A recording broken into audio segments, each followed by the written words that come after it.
안녕하세요. 포토 드론입니다. 오늘은 드론으로 이 들녘을 촬영해 보면 생각보다 사진이 산뜻한 사진이 나오지 않을 경우가 있습니다. 그 이유는 우리 눈 수평 앵글 있죠. 아이 레벨은 아이 레벨하고 이 드론이 탑에서 보는 이 각도가 틀려서 사진이 틀리게 나옵니다. 특히 드론은 이렇게 뭐 논에 바위라든지 벼가 넘어졌는 곳 이런 것들이 보이고, 그리고 이렇게 벼가 녹색 계열 어두운 톤으로 또 보이죠. 우리 눈으로 보면 수평으로 보니까 거의 황금 들녘 같은데 탑에서 보면 이렇게 나옵니다. 이런 것을 수정해 보겠습니다. 뭐 이 사진 같은 경우는 뭐 한 해발이 아니라 고도가 한 4, 50밖에 안 될 겁니다. 이런 사진은 한 100 정도. 그러면 제가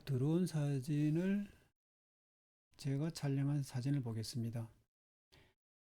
이렇게 들어온 사진은 이 파노라마는 겹치는 부분이 약 한 30% 정도면 될 것 같습니다. 3, 40% 이렇게 겹쳐서 찍는 거죠. 이렇게. 그리고 저는 이런 사진은 렌즈를 약간 들었겠죠. 들고 찍고, 이거는 거의 뭐 수평보다 약간 숙였을 것이고, 이런 사진은 이 카메라 렌즈를 많이 숙였습니다. 이런 사진은 많이 숙여서 탑은 아니더라도 탑 분위기가 나는 거죠. 이런 사진. 그러면 포토샵에서 총 14장입니다. 14장 한번 붙여보겠습니다. 파일에 가서 오토메이드에 가서 이렇게 포토머지에 가서 이 브라우저 있죠. 여기 브라우저를 클릭을 해서 예, 파노라마를 합쳐야 될 폴더로 가면 됩니다. 조금 전에 봤던 사진 14장을 이렇게 Shift를 누르고 선택을 하면 됩니다. 그래서 OK. 그러면 불러와지죠. 불러졌으면 여기서 OK 하면 됩니다. 사진 숫자가 많으면 많을수록 컴퓨터 사양이 좀 낮으면 좀 시간이 걸릴 수도 있습니다. 저는 붙여놨기 때문에 그냥 취소하고 나오지만 여러분들은 OK 하시면 되겠습니다. 그러면 시간이 지나면 이렇게 붙여와집니다. 이 사진하고는 거의 뭐 같은 사진인데 아마 날짜도 아마 좀 틀릴 겁니다. 구름이 틀린가 보면. 이 사진 가지고 이제 해보겠습니다. 이 사진을 파노라마 14장이라고 그랬죠. 14장. 그러면 지금 여기에 레이어가 14개가 있습니다. 그 14개가 이제는 작업이 다 됐기 때문에 필요가 없습니다. 그럼 이 레이어를 합치는 게 좋겠죠. 한 개로 합치는 방법은 여기에도 있고 레이어에도 있습니다. 레이어도 있는데 제가 해보니까 이 화면이 벗어나서 안 보여서 그렇습니다. 이 합칠 때는 이 키보드의 컨트롤 플러스 시프트 플러스 영문 2를 하면 됩니다. 영문 2. 그러면 한 개로 합쳐집니다. 한번 해보겠습니다. 네, 한 개를 선택을 하고 하면 이렇게 레이어가 한 개로 합쳐졌습니다. 이제는 이것이 사진이 한 장입니다. 한 장. 그러면 이제 트리밍을 하면 되겠죠. 뭐 트리밍은 본인 원하는 대로 좋아하는 구도로 트리밍을 하면 되겠습니다. 이렇게 트리밍을 했다고 가정을 하고 이래 했습니다. 오케이 하고 나오면 되겠죠. 조금 이쪽도 조금 더 내리면 좋겠습니다. 오케이. 그러면 이렇게 하늘에서 뭐 하늘은 아니지만 좀 높은 고도에서 보면 이런 부분 여기 보이죠? 이런 부분이 보이기 때문에 이런 부분을 지워야 됩니다. 여기도 보면 보입니다. 이렇게 벼가 넘어졌는 거 보입니다. 그리고 이 어두운 계열, 녹색 계열 뭐 이런 데 있는데 이런 것을 좀 황금 들녘으로 바꾸면 사진이 훨씬 더 좋겠죠. 그러면 일단은 이 넘어졌는 부분, 이 부분을 수정해 보겠습니다. 이런 것을 할 때는 그냥 스탬프로 하면 됩니다. 스탬프로 한데 여기서 할 때는 생각보다 이 오퍼시티를 좀 높게 설정을 해야 됩니다. 여기서 높게. 될 수 있으면 7을 적게 한다는 뜻이죠. 이것이 낮으면 여러 번 해야 되는데 높게 하면 한두 번으로 끝날 수가 있는 거죠. 그 대신에 여기 보면 이것이 중요합니다. 이것이 이번 기회에 여기를 짚고 넘어가죠. 클릭을 해보면 사이즈가 있고 아래 하드니스 값이 있습니다. 하드니스 값. 사이즈는 111인데 브러쉬 크기가 브러쉬 크기죠. 픽셀이 111개의 픽셀로 지금 작업을 한다는 뜻입니다. 그리고 하드니스 값은 100이 있고 이 0이 있습니다. 0은 부드럽고 100은 무 자르듯이 칵 잘라는 겁니다. 이렇게 설명하면 좀 이해가 그러니까 한번 보겠습니다. 브러쉬를 좀 키워보겠습니다. 지금 하드니스 값이 100이죠. 100은 이렇습니다. 이게 100이고 하드니스 값을 0으로 낮춰보겠습니다. 이렇습니다. 그러면 표시를 안 나게 하려면 하드니스 값을 좀 낮춰야 되겠죠. 무한정 낮출 것이 아니라 약 한 70% 정도. 여기서 와서 이렇게 수치를 하면 1단위 수치로 수정을 할 수 있고 이 브러쉬 크기라든가 스탬프 크기를 할 때 키보드에 보면 이 대괄호가 있습니다. 이렇게 이것으로도 이 브러쉬 크기를 조정할 수 있습니다. 이것으로 편하기 때문에 이걸로 하면 됩니다. 그리고 이 하드니스 값은 Shift를 누르고 플러스 예를 하면 됩니다. 예를 하거나 예를 하면 이 하드니스 값이 수치를 크게를 할 때 25%씩 늘어납니다. 이렇게 하면 단축 키를 이것은 많이 쓰는 거기 때문에 기억하시면 좋습니다. 그러면 스탬프는 좀 오퍼시티를 높여야 된다 그랬죠. 높이고 이것을 100%로 가면 안 되고 약 한 69% 70 정도라고 하고 해보겠습니다. 그리고 보통 여러분들이 작업할 때 몇 프로에서 작업하면 되냐 이런 얘기들을 많이 합니다. 답은 없지만은 중요한 사진이라면 최소한 여기서 100% 놓고 해야 됩니다. 100%. 저는 지금 33%밖에 안 되는데 100% 놓고 해야 됩니다. 더 중요한 사진 같은 경우는 200%, 300%까지 가서 작업해야 됩니다. 참고하시고 그러면 이제 해보겠습니다. 이렇게 뭐 간단하게 지울 수 있죠. 이렇게. 그리고 대표적인 거 한번 지어보겠습니다. 이렇게.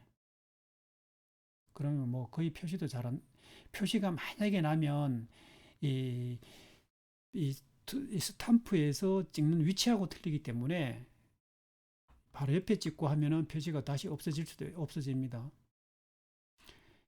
이렇게 만약에 해서 표시가 난다 이러면 여기서 오퍼시티 값을 하드니스 값을 더 낮춰야 됩니다. 하드니스 값을 낮춰야 되고 여기 오퍼시티도 낮춰야 됩니다. 그러면 표시가 덜 납니다.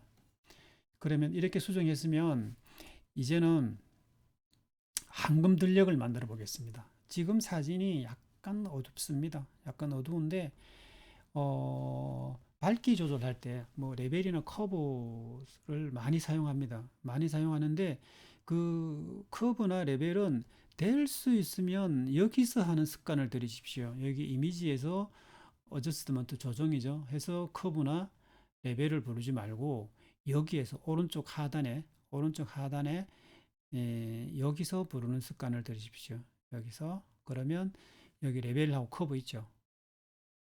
그렇게 되면 여기는 어저스트먼트 레이어입니다. 조정 레이어가 형성이 되는 거고 이미지에 가면 여기에 레이어가 형성이 되지 않습니다. 이 말은 여기서는 나중에 추가 작업이 가능합니다. 추가로 수정이 가능하죠. 그러면 약간 밝으면 되겠습니다. 이 오른쪽은 밝은 거고 왼쪽은 어두운 겁니다. 그러면 이렇게 가면 너무 밝아지죠.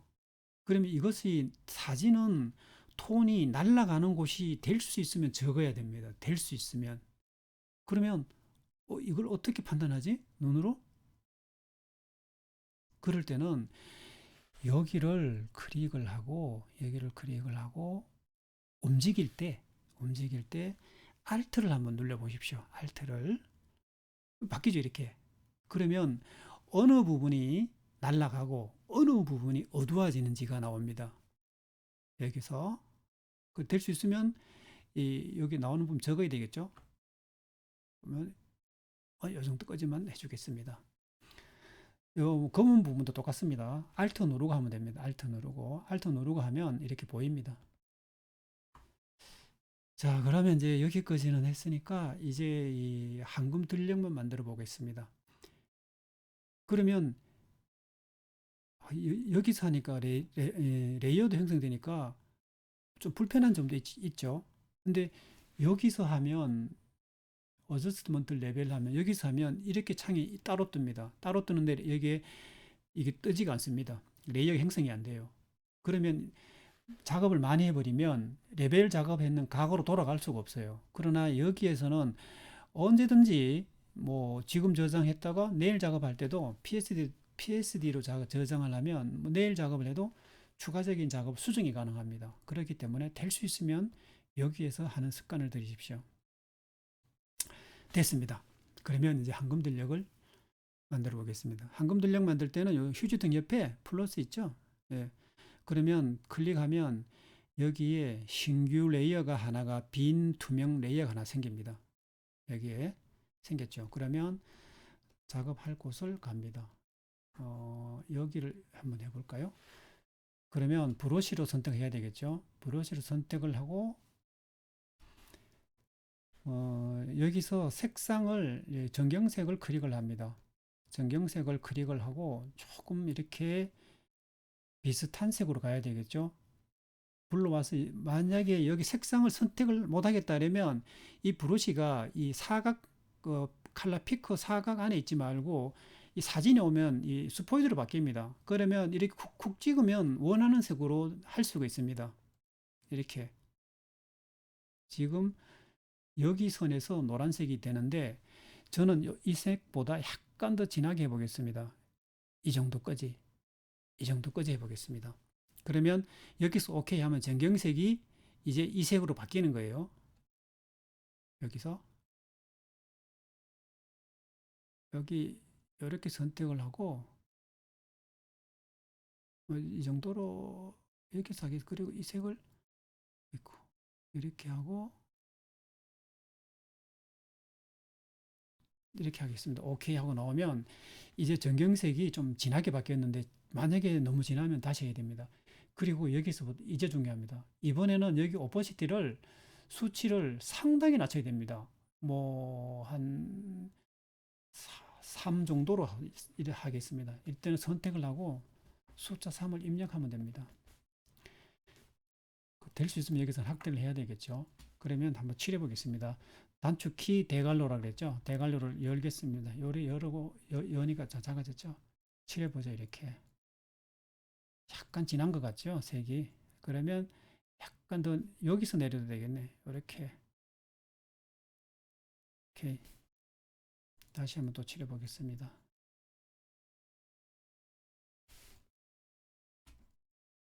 그래도 황색 계열로 약간 더 진합니다. 여기로 가겠습니다.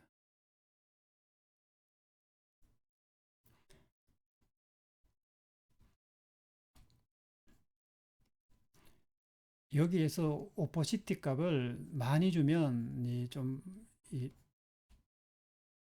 표시가 나기 때문에 될 수 있으면 이렇게 좀 여러 번 칠해주면 좋습니다. 여러 번. 여기서 표시가 나면 색을 낮춰야 됩니다. 그래, 이 정도 했으면 여기서 어느 정도 했다고 하면 여기서 그냥 두지 마시고 블렌딩 모드 있죠? 여기에 있는 것을 우리가 블렌딩 모드라고 합니다. 블렌딩 모드를 클릭을 하고 마우스를 이렇게 천천히 내려보십시오. 한 개, 한 개. 그러면 지금은 노말이죠. 노말 칠했는 그대로 있는 거예요. 디졸브로 가면 다크로 가면 어두운 것을 빼는 거죠. 라이튼. 라이튼하고 노멀을 비교해 보십시오. 어떤 차이가 있는가. 라이튼, 여기 스크린도 뭐 괜찮습니다. 스크린 가니까 표시가 거의 없네요. 그러면 내려가도 여기서 스크린이 가장 낫겠네요. 스크린을 놓고 칠하면 됩니다. 이제 그럼 눈을 껐다 켰다 해보면 표시가 나요. 이렇게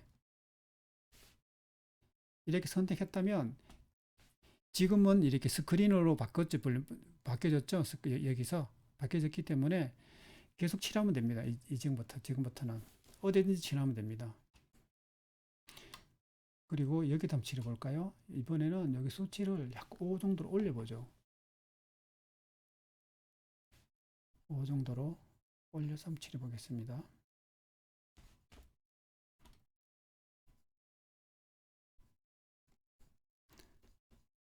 여기서 수치가 너무 높으면 안 됩니다. 여기서 블렌딩 모드를 스크린으로 바꿨기 때문에 막 칠해도 됩니다. 막 칠해도 돼요. 칠해도 표시가 안 납니다. 그러면 어느 정도 칠했다고 생각해 보면 레이어 눈 여기 있죠. 이것을 눈을 껐다 껐다 해 보십시오. 어떤 차이가 있는가. 이런 사진이 이렇게 바뀌었습니다. 지금 확대를 엄청나게 했는데도 불구하고 거의 뭐 표시가 없다고 보면 됩니다. 이 정도에 이렇게. 만약에 이런 녹색 부분도 이렇게 칠해주면 되겠죠. 이렇게 칠해주면 됩니다. 이렇게 하면 이제 그 황금 들녘으로 이제는 바뀝니다. 저는 편리상 이렇게 막 대충 했지만 여러분들은 브러쉬 크기를 조정해 가면서 하면 되겠습니다. 지금 다시 한번 보겠습니다. 이러한 모습이 이렇게 바뀌었습니다. 이렇게. 거듭 말씀드리지만 다시 한번 제가 말씀드리면 여기서 빈 레이어를 하나 만들고 이거 눌려서 빈 레이어 만들고 오퍼시티 값을 낮춰서 3면 5까지 낮춰서 이 항색 계열을 칠하면 되겠습니다. 네, 감사합니다.